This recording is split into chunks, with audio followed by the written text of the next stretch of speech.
नमस्कार साथियों, Nanak classes YouTube channel पे आप सभी साथियों का स्वागत है। आपके लिए राजस्थान अध्ययन आरबीएससी बुक का रिवीजन आज से हम स्टार्ट कर रहे हैं। जो नानक क्लासेज की वन लाइनर पुस्तक आई थी, वन लाइनर पुस्तक आरबीएससी की 6 से 12 की पुस्तक है, जिसमें हमने ज्योग्राफी भी शामिल कर लिया है। इस पुस्तक का अध्ययन रोज इस समय 8:30 पर आपको करवाया जाएगा। सभी साथी तैयार रहें इस पुस्तक का रिवीजन करने के लिए।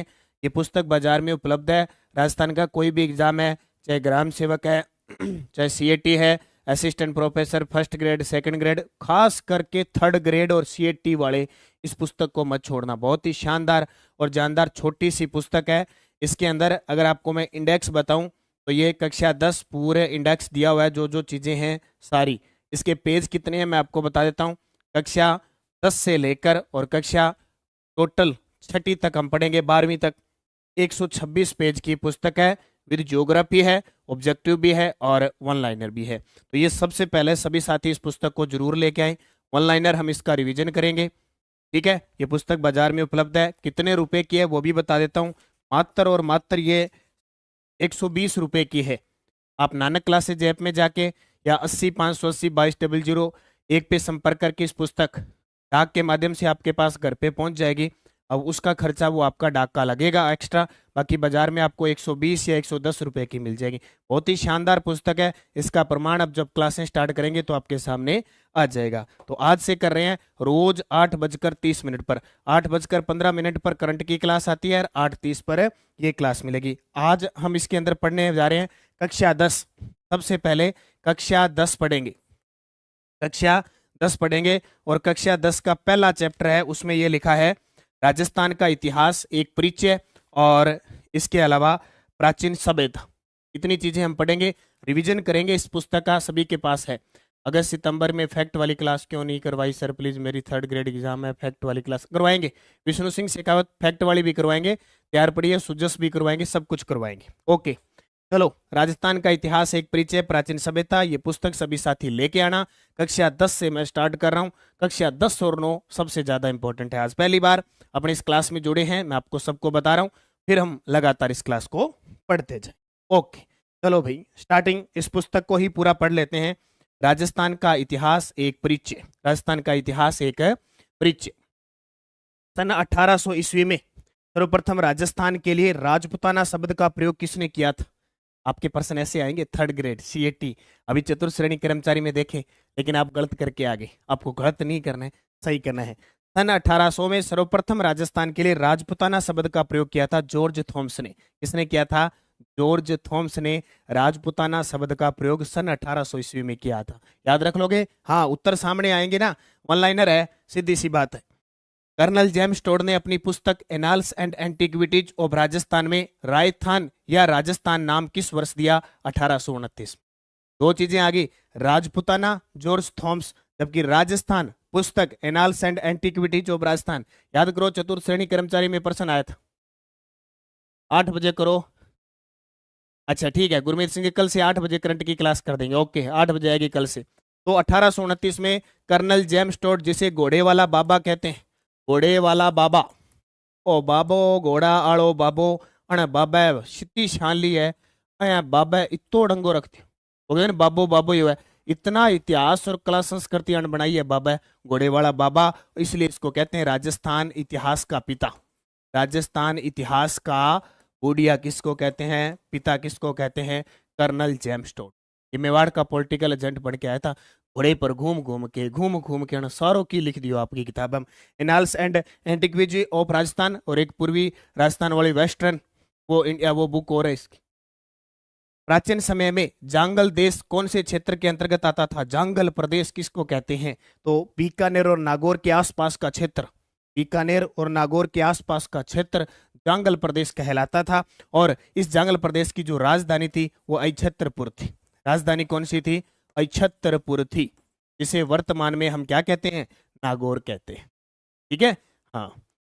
मरु और मरुवार, चाहे L1 हो चाहे L2 हो चाहे first grade, Rajasthan GK history culture geography ये पढ़ लेना। राजस्थान हिस्ट्री और कल्चर खास करके ये कितने का मैटर है वो आप देख लेना। जीके, राजस्थान जीके को अगर धरातल से यानी जड़ से मजबूत बनाना है तो ये पढ़ लेना। मरु और मरुवार के नाम से कौन सा जाना जाता है? जोधपुर। याद करो, कुवल्यमाला, कुवल्यमाला, कुवल्यमाला ग्रंथ है, उद्योतन सूर्य ने लिखा था। उसमें 18 भाषाओं का उल्लेख है, 18 भाषाओं का उल्लेख है। उसमें मरु भी है, मरु जोधपुर, मरु जोधपुर। कई लोग बुक में गलतियां बता रहे हैं। तन्नोस आपके सामने है क्लास, आपके सामने है क्लास, अगर आपको गलती मिले तो देख लेना। तनोस 45 क्लासें मैं पहले लगा चुका हूँ ऑब्जेक्टिव की, नानक क्लासेज की, इससे पहले ऑब्जेक्टिव बुक आई थी। 45 क्लास यूट्यूब पढ़िए, देख लेना। और ये आज से स्टार्ट कर रहा हूँ, गलती देख लेना। 126 पेज में से कोई मानवीय भूल होके एक या दो कोई मिसमैच हो जाए अलग बात है, पूरी आपके सामने होगी। गलतियां आप देख लेना। लोग तो कहते हैं, लोग तो बहुत कुछ कहते हैं। लोगों को तो अगर एक इस पूरी बुक में एक ही गलती मिल गई ना, तो ही कह देंगे गुरुजी गलत है।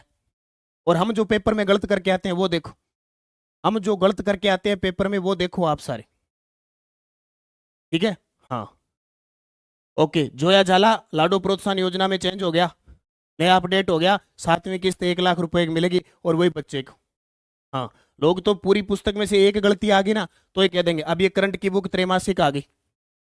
अगर इसमें कुदरती वायदे हुए गलती मानवीय भूल हो जाती है, उसमें कह देंगे जी सारी गलत है, फेंक दो। तो आप कितने गलत करके आते हो, आप पेपर में कितने गलत करके आते हो, सोचो, है ना। अब आपके सामने है, बुक करवा दूंगा मैं पूरी, नानक क्लासेस की टेस्ट सीरीज और बुक सारी यूट्यूब पे होती है, आपके सामने होती है। जयपुर अलवर भरतपुर तक विस्तृत मत्स्य प्रदेश की राजधानी क्या थी, विराटनगर। जयपुर अलवर भरतपुर तक विस्तृत मत्स्य प्रदेश की राजधानी क्या थी, विराटनगर। विराटनगर को वर्तमान में विराट कहते हैं। क्या कहते हैं, विराटनगर को वर्तमान में विराट कहा जाता है। हाँ, वेरी गुड, बहुत शानदार। समझदार को इशारा ही काफी होता है, समझदार को इशारा ही काफी होता है। किन जिलों का भाग प्राचीन समय में सूरसेन राज्य के अंतर्गत आता था, जिसका उल्लेख महाभारत में भी मिलता है। सीधा प्रश्न आ जाएगा, सूरसेन राज्य के अंतर्गत आता था जिसका उल्लेख महाभारत में मिलता है। भरतपुर धौलपुर करौली, भरतपुर धौलपुर करौली ये मत्स्य क्षेत्र के आते हैं, मत्स्य क्षेत्र के भी आते हैं, सूरसेन राज्य के अंतर्गत भी आता था। माही नदी के पास प्रतापगढ़ का क्षेत्र क्या कहलाता है, माही, माही नदी के पास प्रतापगढ़ का क्षेत्र कांठल, इसे कांठल की गंगा कहते हैं। कांठल का मैदान है यहाँ पे, पता है ना आपको, प्रतापगढ़ के आसपास का क्षेत्र। और कांठल का ताजमहल कहते हैं प्रतापगढ़ में जो दरगाह है, काका जी की दरगाह, काका जी की दरगाह, कांठल के ताजमहल। ओके, पढ़ते जाओ, रिवीजन करते जाओ, बुक ले आना सारे।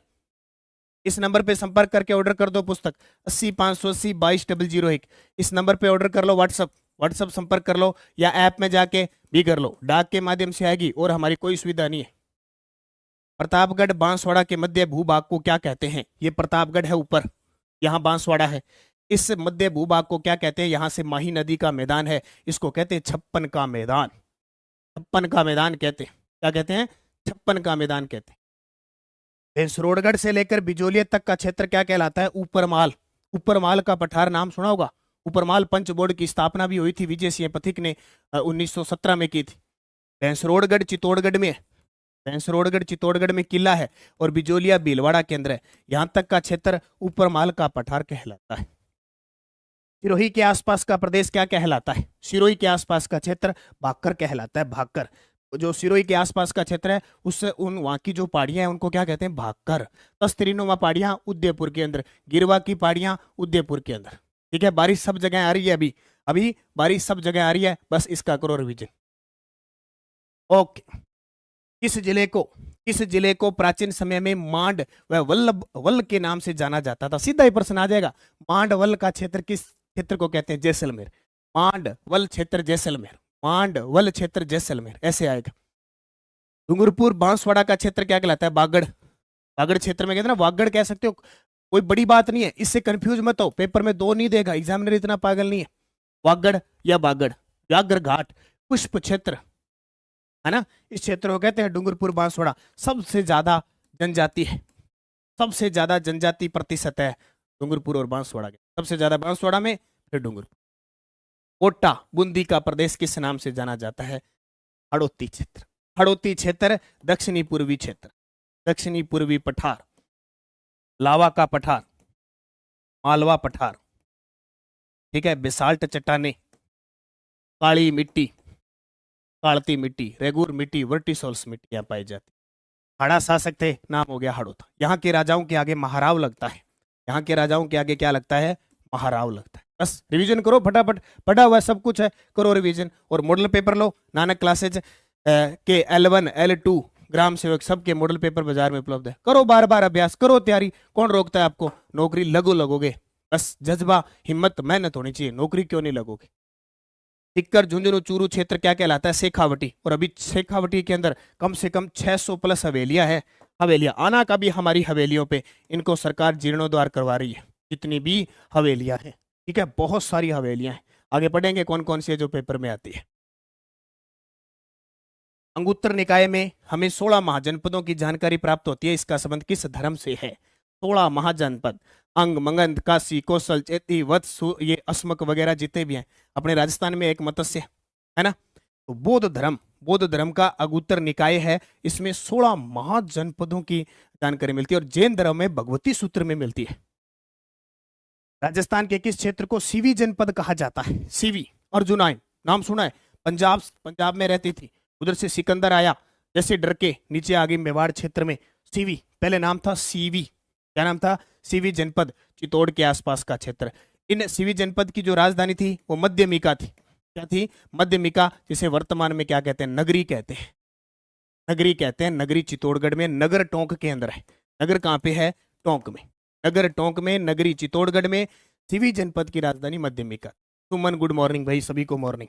याद रखना 327 ईस्वी पूर्व में किस आक्रमण के कारण सुरक्षा और अस्तित्व की रक्षा के लिए पश्चिमोत्तर, हमारे भारत में अगर कोई विदेशी आक्रमण हुआ है ना, सिर्फ और सिर्फ उत्तर पश्चिम से हुआ है और कहीं जगह नहीं थी। उत्तर पश्चिम से आए हैं सारे, चाहे अरब आए चाहे इंग्लैंड, कोई आया। ठीक है, तो उत्तर आएगा पश्चिमोत्तर सीमा से कुछ कबीले, मालव योद्धे और अर्जुन राजस्थान में आकर बस गए। सिकंदर का आक्रमण था, नाम सुना है। सिकंदर टारगेट ये लेके आया था कि जहां से उगता है, जहां से अस्त होता है सूर्य, मेरी धरती हो। लेकिन हमारे राजस्थान, भारत में पंजाब का एक राजा था पोर्स, उससे मुकाबला होता है, वो उसको हरा जरूर देता है लेकिन दिल जीत ले, क्योंकि उसने दिल दिया है जान भी देंगे ऐ वतन तेरे लिए। पोर्स ने इसको झटका दिया था, लेकिन ये जाति झटके नहीं सहल पाई और राजस्थान के दक्षिण वाली साइड आर्य जन के रूप में मत्स्य जाति, मत्स्य जनपद का सर्वप्रथम उल्लेख किस में मिलता है, ऋग्वेद में। 4 वेद है, ऋग्वेद, सामवेद, यजुर्वेद, अथर्ववेद। सबसे प्राचीन ऋग्वेद और सबसे नया अथर्ववेद। किस में मत्स्य जनपद की राजधानी, किसमें मत्स्य जनपद जिसकी राजधानी विराटनगर थी, जिसे कहते हैं। प्रश्न आ जाए, राजस्थान में कौन सा महाजनपद था, राजस्थान में कौन सा महाजनपद था, मत्स्य। ठीक है, इसकी जानकारी मिलती है महाभारत में, कौशितिक उपनिषद में और ऋग्वेद में और शतपथ ब्राह्मण के अंदर जानकारी। याद रखना, इंपॉर्टेंट प्रश्न। अब देखो मत्स्य जनपद के बारे में याद रखना, मत्स्य जाति का उल्लेख सर्वप्रथम ऋग्वेद में हुआ था, जो इसकी प्राचीनता का प्रतीक है। ठीक है, ये पूरी डिटेल है इस पुस्तक के अंदर, ऐसे नहीं कोई कहता है गलत है, कोई कहता है कुछ नहीं है, पढ़ लो, फ्री पढ़ लो। ये रहा पूरी डिटेल है इस बुक के अंदर जो दिया आपके सामने। ये बुक है ना, इस बुक को ही पढ़ा रहा हूं मैं। आईसीटी की बुक निकाली हुई है, कहाँ घूम रहे हो सारे। आईसीटी की book, ICT theory plus objective दोनों ही है। आईसीटी की बुक है, 3rd ग्रेड की बुक है, जीके की, सब है इसके अंदर शामिल है। बुक पढ़ने वाला होना चाहिए, पुस्तक नानक क्लासेज की, मॉडल पेपर सब है। हाँ ओके, शतपथ ब्राह्मण और कौशिकी उपनिषद में भी मत्स्य जनपद का उल्लेख मिलता है। ठीक है, याद रखियो। आपसे पूछ ले कि मत्स्य जनपद का इलाका कौन सा है, जयपुर, अलवर, धौलपुर, करौली और भरतपुर के कुछ भाग इस जनपद में शामिल थे। ओके, फिर देखो, विराट को मत्स्य जनपद की राजधानी बनाई, जयपुर से लगभग 85 किलोमीटर दूर स्थित है। वैसे अब जो विराट है ना, वो कोटपुतली बाय रोड में चला गया, हालांकि ये पूछता नहीं है। अभी 33 जिलों के हिसाब से क्वेश्चन आ रहे हैं, कोटपुतली बाय रोड में चला गया। आपको पुराने जिलों के हिसाब से लगभग याद रखना है। हाँ उल्टी पकड़ रखी है, कोई बात नहीं, था तो सीधी दिखा है, मैं उल्टी पकड़ रखी है। हाँ, और विराट की पुत्री उत्तरा का विवाह अर्जुन के पुत्र अभिमन्यु के साथ हुआ था। फिर देखो, राजस्थान के किस प्रदेश में सालव जाति रहती थी जिसके बीच अस्पष्ट सीमा को लेकर मत्स्य जनपद से संघर्ष होता रहता था? प्रश्न आता है सालव क्षेत्र। सालव क्षेत्र अलवर में है, सालव क्षेत्र अलवर में, बस गोटा लगाओ। सालव क्षेत्र अलवर में, मांड वल्लभ जैसलमेर में, जांगल बीकानेर नागौर, योधे गंगानगर हनुमानगढ़, चुंगेर अनूपगढ़, यह याद रखियो। इस महाजनपद ने मत्स्य जनपद पर आक्रमण करके उसे अपने क्षेत्र में शामिल कर लिया, लेकिन वह अधिक समय तक इसके अधिकार में नहीं रह सकता। तो उत्तर आएगा चेदी। चेदी एक महाजनपद था। पहले 16 महाजनपद आपस में लड़ते थे। क्या करते थे? लड़ते थे। मत्स्य जनपद को अंतिम रूप से किसने अपने साम्राज्य में मिला लिया था? मगध।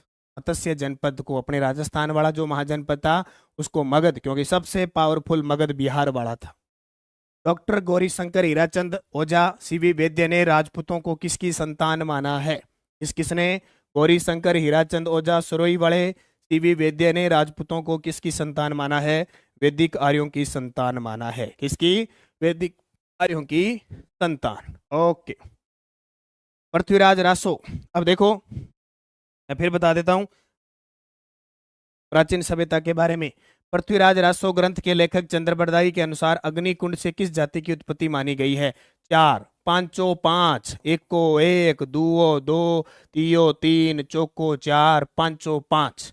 पै से परमार, तै से चौहान, तै से चालुक्य, पै से प्रतिहार। प्रश्न आता ही आता है।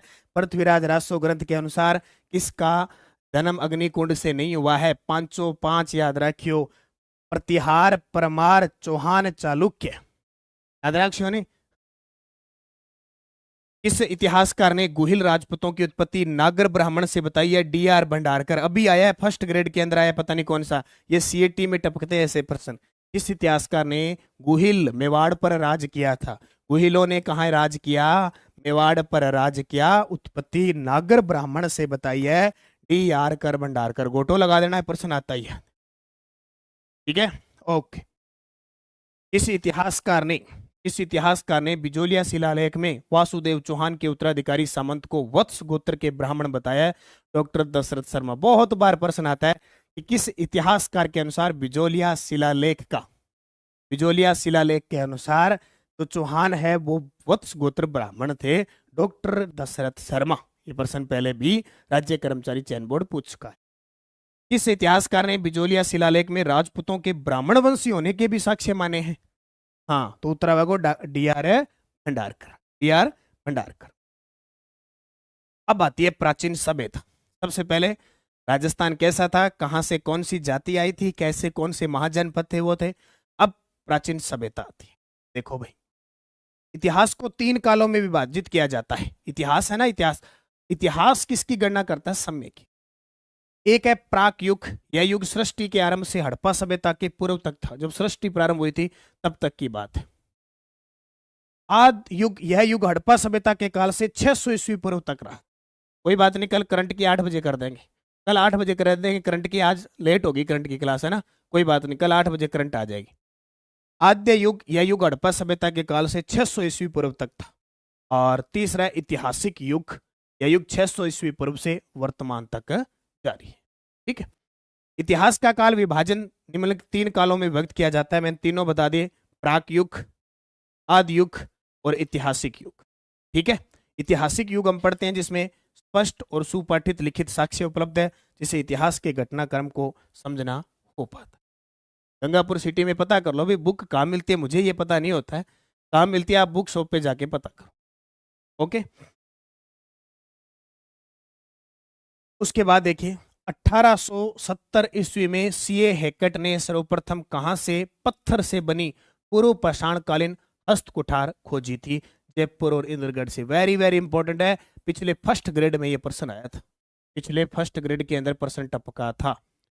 1870 ईस्वी में CA हैकेट ने सर्वप्रथम कहां से पत्थर से बनी पूर्व पाषाणकालीन हस्तकुठार खोजी थी? जयपुर और। ठीक है। P. ऑल्चिन ने किस क्षेत्र में पूर्व पाषाण काल के उपकरण की खोज की थी? P.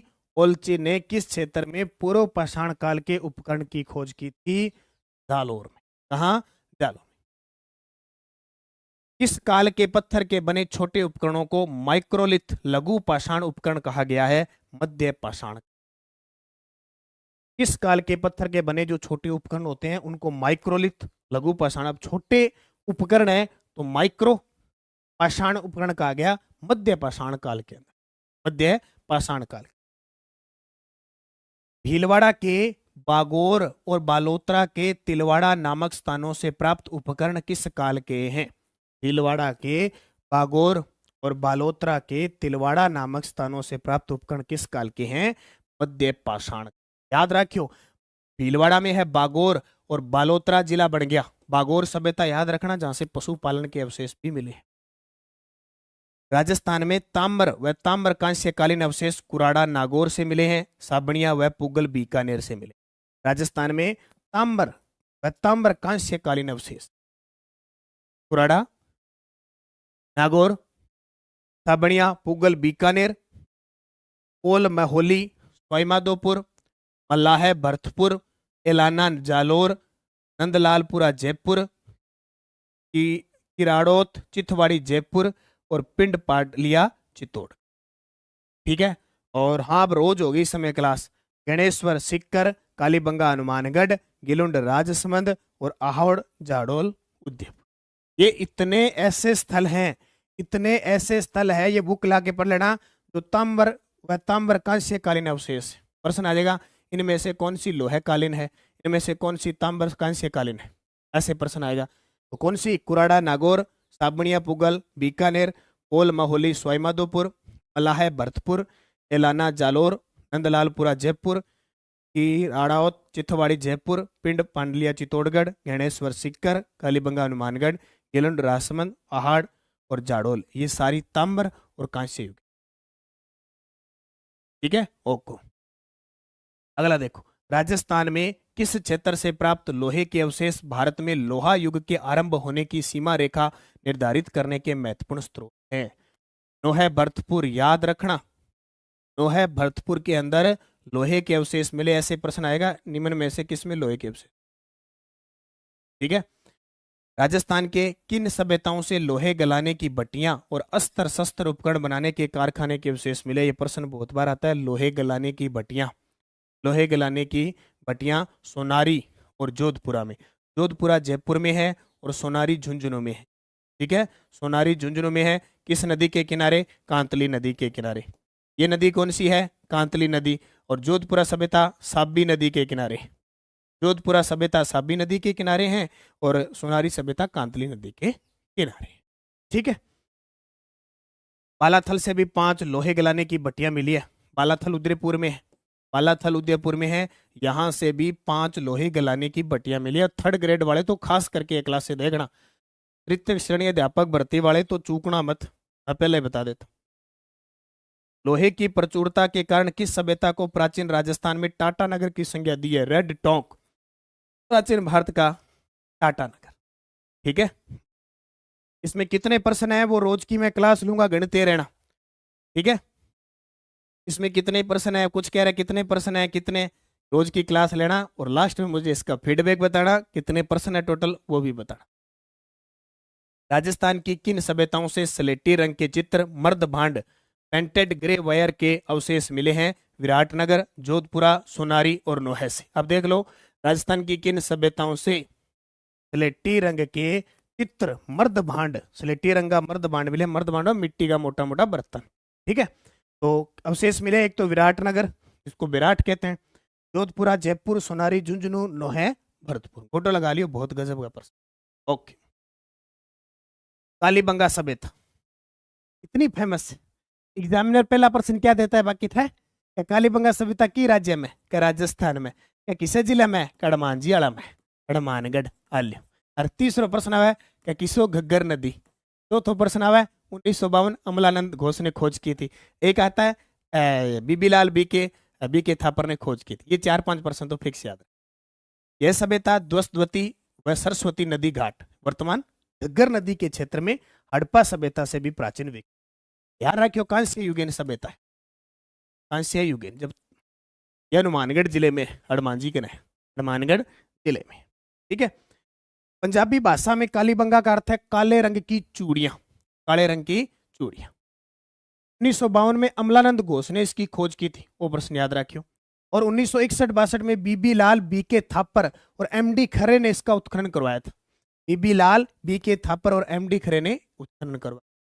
यह एक नगरीय सभ्यता थी, लोग नगरा में रहता, पहले नगरा में थे, शहर में रहो नहीं या लोग नगरा में रहता, लेकिन फीलिंग कौन लेता थी, इतनी थे फीलिंग लियो नहीं, उतनी फीलिंग नहीं लेते थे। नगरों में रहते तो थे, लेकिन कच्चे वगैरह मकान थे।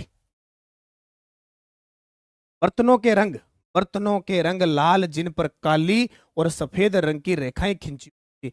बर्तनों के जो रंग हुआ करते थे वो लाल हुआ करते थे, इन पे काली, एक तो अपन बना दिया, एक तो काली, ठीक है, और एक सफेद रंग की रेखाएं खिंचे थे, सफेद है ही, काली और रेखाएं। जूते हुए खेत के अवशेष मिले, किसके? जूते हुए खेत के, और वो भी कैसे? दोहरे जूते हुए, डबल दोहरे जूते हुए खेत के अवशेष मिले। उत्खनन में सभ्यता के 5 स्तर सामने है। सीधा ही पेपर में आ जाएगा, कालीबंगा में उत्खनन के कितने स्तर मिले? 5। कालीबंगा की सभ्यता को 2 भागों में बांटा जाता है, प्राक हड़प्पा सभ्यता और एक हड़प्पा सभ्यता। एक वो सभ्यता जो हड़प्पा सभ्यता की खोज से पहले के थे और एक बाद के थे। हड़प्पा सभ्यता सिंधु घाटी सभ्यता को कहते हैं। सिंधु घाटी सभ्यता से पहले के भी मिले हैं और उस समय के भी मिले, ठीक है। देखो भाई, कालीबंगा के उत्खनन में 5 स्तर। प्रथम 2 स्तर तो हड़प्पा सभ्यता से प्राचीन है, 5 में से 2। कालीबंगा सभ्यता में तीसरा, चौथा और 5वां स्तर हड़प्पा सभ्यता के समकाल। 5 स्तर हो गया, 2 तो हड़प्पा से पहले के और 3 बाद के, ठीक है, ओके। किस सभ्यता से प्राप्त कब्रिस्तान से एक बच्चे के कंकाल की खोपड़ी से 6 छिद्र मिले हैं, जिससे मस्तिष्क शोध बीमारी के इलाज का प्रमाण पत्र माना जाता है, ठीक है। बारिश तो भाई अब मौसम है, अलर्ट हुआ है तो मौसम, बारिश नहीं रुक रही है, अब क्या इलाज है? बारिश तो आएगी, अपने तो पास है नहीं, अपना कहीं रिमोट होता तो आप बंद करा देता, क्या इलाज है? हमारे भी होगी, खुशखबरी आया कि हमारे भी बारिश होगी, लेकिन अभी किसान सबसे ज्यादा दुखी है। फसल खड़ी है, खरीफ की फसल, वो नुकसान उसमें हो रहा है, ये चिंता का विषय है, मतलब। पर भगवान के आगे हम क्या कर सकते हैं, है ना? हाथ जोड़ सकते हैं, प्रार्थना कर सकते हैं, लेकिन उस प्रार्थना का फल कैसे मिलता है वो पे निर्भर। कालीबंगा, इसका संबंध आहड़ सभ्यता से रहा है। अक्षय कीर्ति व्यास, जिन्होंने 1953 में खोज की थी, रतन चंद्र अग्रवाल और एच डी सांगलिया, इन्होंने उत्खनन किया था। क्या किया था? उत्खनन किया था। आहड़ सभ्यता उदयपुर में बेड़च नदी के किनारे है। अक्षय कीर्ति व्यास ने 1953 में खोज कर दी, and Ratan Chandra Agarwal, H D Sangliya, इन्होंने क्या कर दी? उत्खनन कर दिया, ओके। इस सभ्यता को धूलकोट व आघाटपुर के नाम से जाना जाता है। किस सभ्यता को धूलकोट और आघाटपुर के नाम से जाना है? रहेगा आहड़, धूलकोट और आघाटपुर के नाम से। अक्षय कीर्ति व्यास ने आहड़ सभ्यता की खोज कब की? 1953 में। बस सारे देखो, आरबीएससी की जो बुक है ना, मैंने उसमें से हर एक लाइन से क्वेश्चन बना दिया, हर एक लाइन से प्रश्न बना दिया। आप सोचो, देखो कितने प्रश्न बनते जा रहे हैं, एक्स्ट्रा बताने की जरूरत नहीं है। जैसे आप अलग से कोई किताबें पढ़ो अलग बात है, लेकिन यहाँ आरबीएससी को एक एक लाइन से प्रश्न बना दिया। सबसे बड़ी खासियत यह है, एक भी नहीं छूटे। इस सभ्यता के लोग मृतकों को गहनों और आभूषण के साथ ही दफनाते थे, जो उनकी मृत्यु के जीवन की अवधारणा का समर्थन होने का प्रमाण है। आहड़ सभ्यता, यहाँ तो क्या करते हैं, कोई दादो हुआ, दादी हुआ, बुढ़ली हुआ, बस डीका है भी बुढ़ली करके तो पड़े। ये पहले क्या करते थे, जो आभूषण वगैरह होते थे ना, वो साथ में दफना देते थे। लेकिन अपने क्या करते हैं, इंतजार करा बिला कद बूढ़ली मरे, कद कान वाला लिया। ज्यादातर छोरियां, छोरियां में नहीं भांगी, कल दादी मरेगी, मऊ मरेगी नहीं, कान वाला बालिया मैं लूंगा, नाक वालो मैं लूंगा, तू गला वालो तू ले ली, ठीक है, हाथ वाली चूड़िया मैं लूंगा। ज्यादातर यहाँ चल है। अरे अंग के सिस्टम वो लड़ाई झगड़ा होता ही नहीं था, बोले जो कुछ है ना दफना दो साथ में, वो हाल है। आहड़ सभ्यता देखो, लाल और काले मिट्टी के बर्तन बनाने वाली संस्कृति का प्रमुख केंद्र था। वेरी वेरी इंपॉर्टेंट है, लाल और काले मिट्टी के बर्तन बनाने की। इसका दूसरा नाम ताम्रवती नगरी है। 4000 वर्ष पुरानी है ये। कितनी? 4000 वर्ष पुरानी, 4000 वर्ष पुरानी है, ताम्रवती नगरी कहते हैं, ठीक है। हाँ, थोड़ा जमीन का नहीं बाजा है। उत्खनन से प्राप्त ठप्पों से यहाँ रंगाई छपाई व्यवसाय की उन्नत होने का अनुमान लगाया जाता है। कालीबंगा की तरह मकान बनाने में धूप में सुखाई गई ईंटों व पत्थर का प्रयोग करते थे। याद रख, हाँ, क्या लेके आया बंदे, क्या लेके जाएगा, 2 दिन की जिंदगी है, 2 दिन का मेला। उसको ये पता नहीं कि मुझे भी जाना है, मेरा भी यहीं रह जाएगा, है ना। हाँ। कालीबंगा की तरह मकान बनाने में धूप में सुखाई गई ईंटों व पत्थर का प्रयोग करते थे। अब धूप में सुखाते हैं, अब भी देखो कच्ची बनाते हैं, फिर पकाते हैं ना। इस सभ्यता का उत्खनन रतन चंद्र अग्रवाल और एच डी सांकलिया के निर्देशन में हुआ था, याद रखिए। उदयपुर की वह सभ्यता उदयपुर की वह सभ्यता जो आयड़ बेड़च नदी के किनारे 4000 वर्ष पुरानी पाषाण धातु युक्त सभ्यता के अवशेष के रूप में सामने आई। आहड़। कौन सी? आहड़। देख लो, 4000 वर्ष पुरानी भी आ गई, बेड़च नदी के किनारे भी है, सभ्यता कौन सी? आहड़ सभ्यता। ठीक है। वह सभ्यता कौन सी है जिसका राजसमंद जिले के बनास नदी के तट पर 1957-58 में बीबी लाल के निर्देश में उठना? ये अब 2025 में प्रश्न आया है। ये प्रश्न अभी आया है। गिलुंड गिलुंड राजसमंद में, बनास नदी के किनारे। कौन सी नदी? बनास नदी के किनारे 1957-58 में बीबी लाल ने उत्खनन किया था। ये प्रश्न 2025 में टपका है, तभी कह रहा हूँ आरपीएससी पढ़ लो। प्रश्न क्या था? गिलुंड सभ्यता की खोज किसने की थी? बीबी लाल। बीबी लाल। गिलुंड सभ्यता उत्खनन से ताम्रयुगीन सभ्यता के अवशेष मिले। अब ये पूछेगा क्योंकि आहड़ सभ्यता के आसपास जितने ही है ना, लगभग ताम्रयुगीन सभ्यता, जिसका समय 1900 से 1700 ईस्वी पूर्व निर्धारित किया गया है। आग में पकी हुई ईंटों के उपयोग मिले हैं। आग में, जैसे आज भट्टो है नहीं, ये समझ लो भट्टो मिलो, क्या मिलो? भट्टा। आग में पकी हुई ईंटों का उपयोग गिलुंड सभ्यता। ओके। पांच प्रकार के पांच प्रकार के मिट्टी के बर्तन मिले हैं। यहाँ काला, सादे, पोलिस्टार, भूरे, लाल व काले चित्रित मर्तपाट। 1998 से 2003 ईस्वी के मध्य पुणे के डॉक्टर वीएस शिंदे, पेंसिल्वेनिया विश्वविद्यालय अमेरिका के प्रोफेसर ग्रेगी पोसल के निर्देश में यहाँ उत्खनन। ठीक है। भीलवाड़ा में बागोर सभ्यता किस नदी के किनारे है? कोठारी में। प्रश्न एक बन गया, बागोर सभ्यता कहाँ पे है? भीलवाड़ा। बोले दूसरा प्रश्न, कौन सी नदी के किनारे है? कोठारी नदी के किनारे। 1967 से 1970 तक डॉक्टर बीएन मिश्रा ने कोठारी नदी के तट पर किस सभ्यता का उत्खनन किया था? ये भी ध्यान रखना। 1967 से लेकर 1970 तक डॉक्टर बीएन मिश्रा ने कोठारी पानी के तट पर किस सभ्यता का उत्खनन किया? बागोर। याद रखियो। इस सभ्यता के उत्खनन से प्राग ऐतिहासिक काल की सभ्यता के अवशेष प्राप्त हुए जो 4000 से 5000 ईसा पूर्व के माने जाते। हर एक लाइन से प्रश्न बना दिया, हर एक लाइन से। बागोर से। कौन सी? बागोर। मध्य पाषाणकालीन सभ्यता का स्थल और लघु पाषाण उपकरण का प्रमुख केंद्र तथा जहां से कृषि व पशुपालन के प्राचीनतम साक्ष्य प्राप्त हुए, बागोर के। वेरी वेरी वेरी इंपॉर्टेंट है ये चीज आती है कि मध्य पाषाणकालीन सभ्यता का कौन सा स्थल है जहां से कृषि और पशुपालन के प्राचीनतम साक्ष्य मिले? पशुपालन के प्राचीनतम साक्ष्य मिले, ये प्रश्न पेपर में आता है। ठीक है।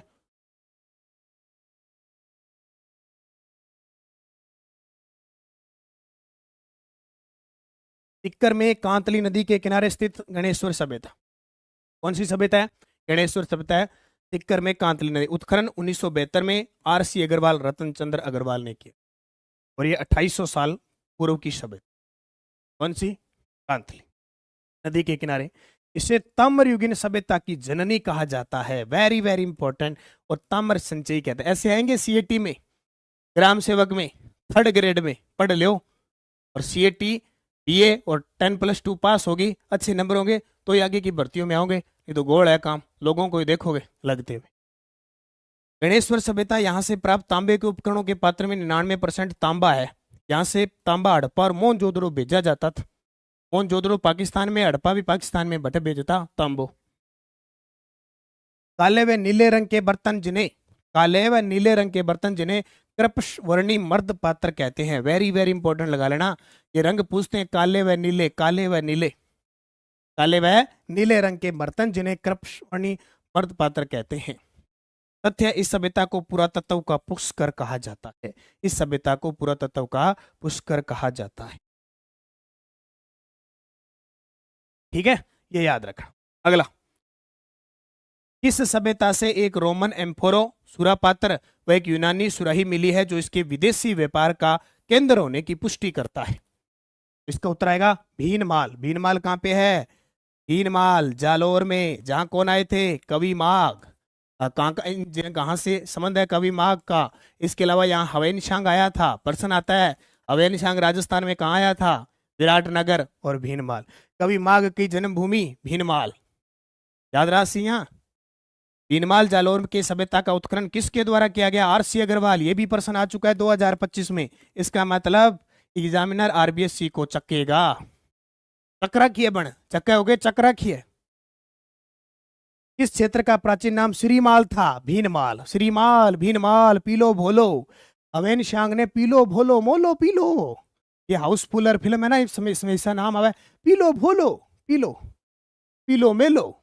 ठीक है, हाँ याद रखिए। ईसवाल सभ्यता। ईसवाल सभ्यता किस जिले में है जहां से समृद्ध लोहा उद्योग के साक्ष्य प्राप्त हुए हैं? ईसवाल सभ्यता। सर मेरा एक क्वेश्चन है, शुष्क मरुस्थल में एंटी सोल्स पाई जाती है, फिर एरिडी सोल्स। देखो दोनों का ही भाग है, इनमें तो दोनों ही का भाग है। एरिडी सोल्स सबसे ज्यादा पाई जाती है, एंटी सोल्स भी पाई जाती है, दोनों ही थोड़ी थोड़ी पाई जाती है। ये मिट्टियां हैं, ये मिट्टियां हैं, देखी जा बस छेड़ी ना। इन मिट्टियों को क्षेत्र विशेष ऑप्शन के हिसाब से करना पड़ेगा। एंटीसोल में भी आते हैं, एरिडीसोल्स में भी आती है। तो उत्तर आएगा ईसवाल सभ्यता है उदयपुर में।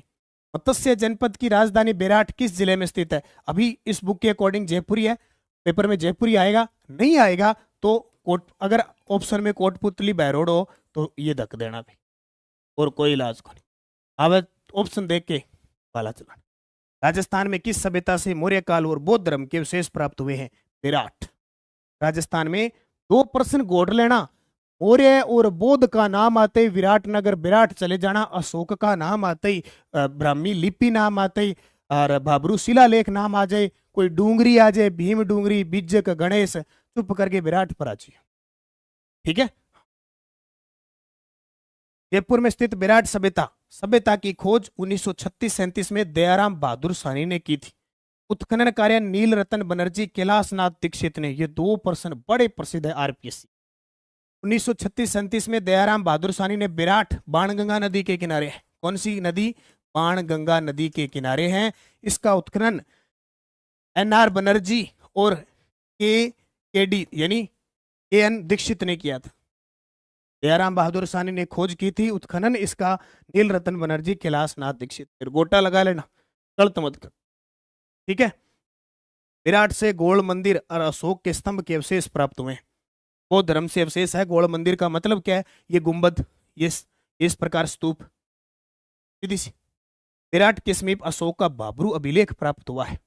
कैप्टन बर्ट ने 1837 में, कैप्टन बर्ट ने खोज करी थी। कैप्टन बर्ट ने 1837 में बाबरू शिलालेख की खोज की थी, याद रखिए, गजब का। किस सभ्यता से अशोक का बाबरू अभिलेख प्राप्त हुआ, जो अशोक के बौद्ध धर्म का अनुयायी होने का सबसे पुख्ता प्रमाण माना जाता है? ये प्रश्न आया अभी 2025 में ये प्रश्न आया। इतने सारे एग्जाम हो गए, मैं इतना तो भूल गया किस में आया। प्रश्न आया विराट, ये लो जी चक्को। इसका मतलब आरबीएससी को लेके बैठा है हाथ में। इस सभ्यता से अशोक का बाबरू अभिलेख प्राप्त हुआ है, जो अशोक के बौद्ध धर्म होने का विराट।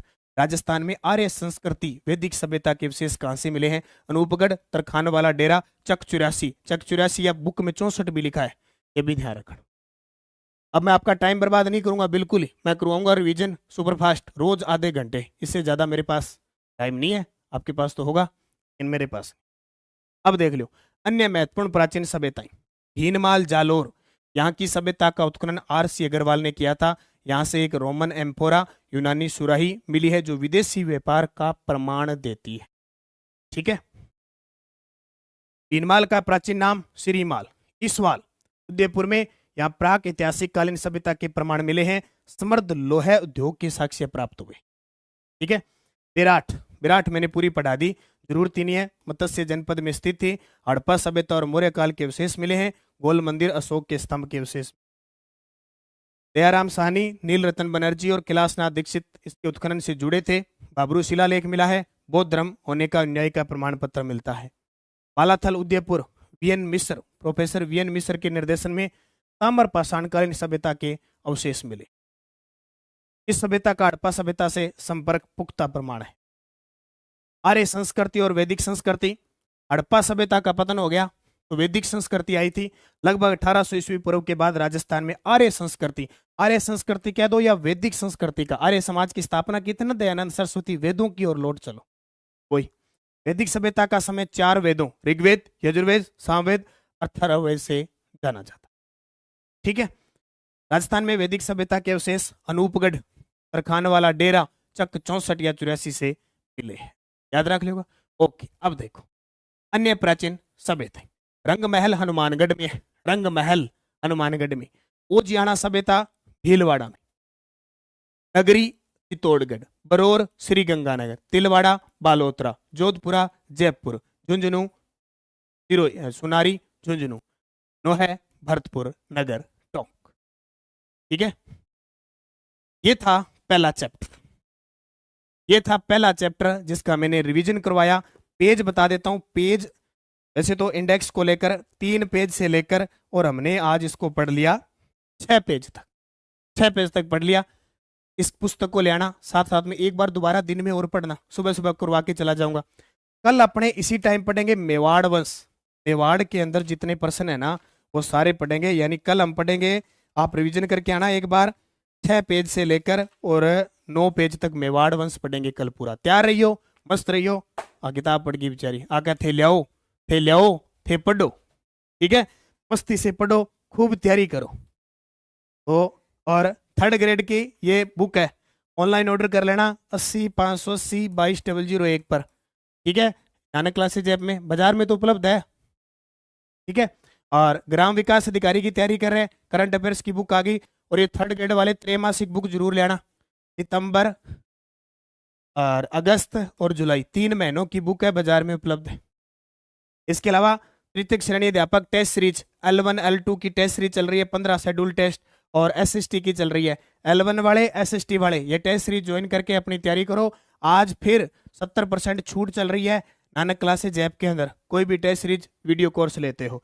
ठीक है, ये मॉडल पेपर है, ये मॉडल पेपर याद रखना, जरूर लाना। ये देखो L1 के और L2 के दोनों के ओमार सीट है इनके अंदर, ओमार सीट अभ्यास करना। ये देखो ओमार विद ओमार सीट है इनके अंदर, तो बाजार में उपलब्ध है, जरूर लेना। ऐप में जाके आप बाय कर सकते हो। ये देखो SST के 10 मॉडल पेपर है और L1 के 15 मॉडल पेपर है। एक सॉल्वर्ड पेपर और 10 मॉडल पेपर है। इसमें भी 15 नहीं 11 मॉडल पेपर है। बाजार में उपलब्ध है, जरूर लो, अभ्यास करो। बिना अभ्यास के कुछ नहीं हो रहा। ये ICT की बुक उपलब्ध है, 3rd ग्रेड की राजस्थान सामान्य ज्ञान शैक्षिक परिदृश्य की बुक उपलब्ध है।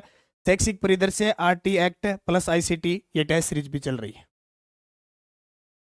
और ये L1 का वीडियो कोर्स भी चल रहा है। बाकी 6 महीने की बुक पढ़ लिया आपने, सब कुछ पढ़ ही लिया। टेलीग्राम ज्वाइन कर लो ताकि निरंतरता के साथ जुड़े। बस पढ़ना आपको पड़ेगा, हमारा काम सिर्फ आपको रास्ता दिखाना है, बाकी आपका काम है। आप पढ़ोगे, अच्छे से सिलेबस निकालोगे, प्रैक्टिस करोगे तो भाई नौकरी आप लगोगे। बाकी जो दोष आएगा, नहीं लगोगे, दोष आएगा वो हमारे ऊपर आ जाएगा। बाकी आप जिंदाबाद हो। धन्यवाद। जय हिंद, जय भारत, जय राजस्थान।